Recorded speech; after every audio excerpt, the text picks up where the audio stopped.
Hello guys, cooking ચેનલમાં તમારું સ્વાગત છે। તો આજે બનાવવાનું હતું કેરીનું અથાણું। એટલે કેરી લઈ લીધી હતી, તેને હળદર અને મીઠામાં બોળી દેવાનું છે। સારી રીતે મિક્સ કરીને બોળી દીધા બાદ આપણે તેને થોડાક દિવસ માટે બોળો આવવા રહેવા દેવાનું છે।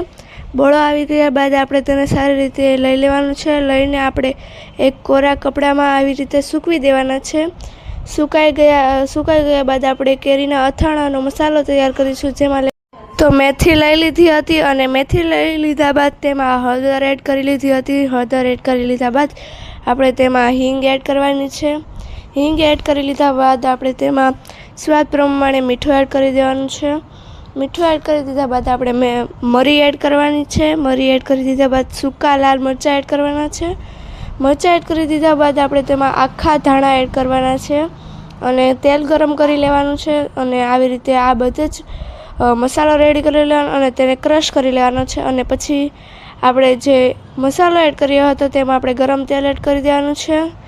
ગરમ તેલ એડ કરી લીધા બાદ આપણે તેને સારી રીતે ઢાંકી દેવાનું છે અને તેને ઠંડુ પડવા દેવાનું છે।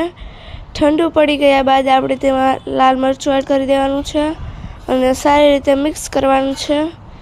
મિક્સ કરી દીધા પછી આપણે ઠંડુ થઈ ગયું હોય પછી આપણે કેરી એડ કરી દેવાની છે અને કેરીને સારી રીતે મિક્સ કરી દેવાની છે અને આપણું કેરીનું અથાણું રેડી છે। આવા જ વ્લોગ જોવા માટે અમારી ચેનલને કરજો સબસ્ક્રાઈબ।